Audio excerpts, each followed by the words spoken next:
Riba adalah hal yang tidak asing di telinga kita. Namun banyak di antara kita yang belum paham apa sih riba gitu ya. Riba ditinjau dari bahasa Arab, itu artinya tambahan al-ziyadah. Tambahan yang disyaratkan dalam transaksi bisnis tanpa adanya padanan iwat atau padanan imbalan yang dibenarkan syariah atas penambahan tersebut.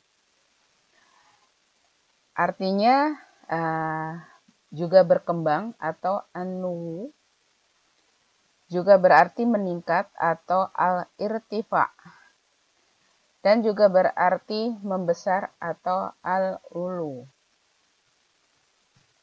Kenapa sih riba dilarang?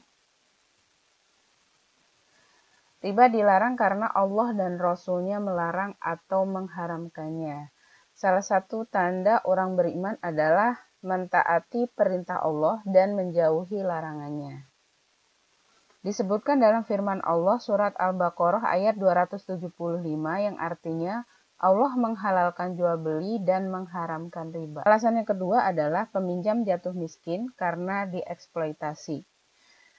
Pada umumnya orang yang meminjami uang itu adalah orang kaya dan orang yang dipinjami itu adalah orang miskin. Nah, ketika orang miskin atau orang yang membutuhkan uang tersebut harus mengembalikan sejumlah uang yang dipinjamnya tadi melebihi pokoknya, maka yang miskin tadi bukannya tertolong tetapi malah akan tambah miskin. Dan sebaliknya, orang yang meminjamkan tadi dia akan semakin tambah kaya gitu.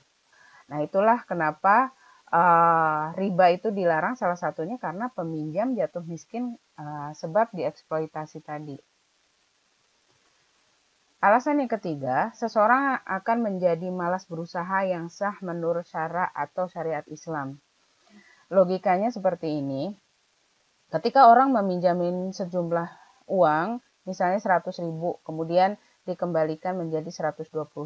Artinya orang yang meminjamin tadi tanpa dia bekerja, tanpa dia berusaha, hanya bermalas-malasan di rumah, duduk manis, uangnya dapat berkembang. Nah, hal tersebut tidak dibenarkan dalam syariat Islam, sehingga kenapa sih riba itu dilarang? Salah satu alasannya itu menyebabkan orang malas untuk berusaha menurut syariat Islam, misalnya berdagang atau bekerja di kantoran seperti itu.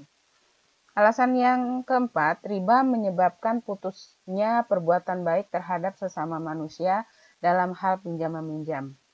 Hukum awalnya pinjam-meminjam itu adalah tolong-menolong. Yang miskin tertolong oleh orang yang kaya menolong orang yang miskin. Tetapi karena ada unsur riba tadi, ya, tolong-menolong tadi jadi hilang gitu. Kenapa?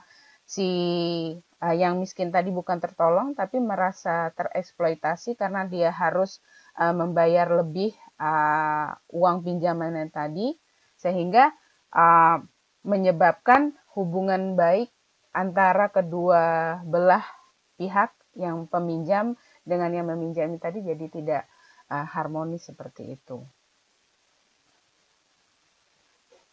Jenis riba. Riba dibagi menjadi dua. Yang pertama adalah riba nasi'ah. Riba nasi'ah ini bersumber dari Al-Quran. Yang kedua adalah riba fadl yang bersumber dari Al-Hadis.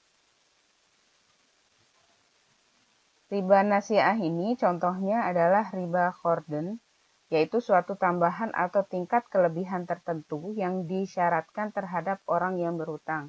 Contohnya, Anda meminjamkan sejumlah uang kepada teman Anda sebesar 100.000 dengan syarat nanti pengembaliannya menjadi 125.000. Nah, itu contoh riba qardun. Contoh yang kedua adalah riba jahiliyah, yaitu hutang yang dibayar melebihi dari pokok pinjaman karena si peminjam tidak mampu mengembalikan dana pinjaman pada waktu yang telah ditetapkan. Contohnya, ketika Anda meminjamkan sejumlah uang kepada teman Anda, misalnya 50.000 dengan jangka waktu 1 minggu. Jika uangnya yang 50.000 tadi dalam waktu 1 minggu tidak dikembalikan kepada Anda, maka si peminjam harus mengembalikan uangnya sebesar misalnya 60.000. Nah, itu tadi contoh riba jahiliyah. Yang kedua adalah riba fadl. Riba fadl adalah suatu penambahan pada salah satu dari benda yang dipertukarkan dalam jual beli benda ribawi yang sejenis.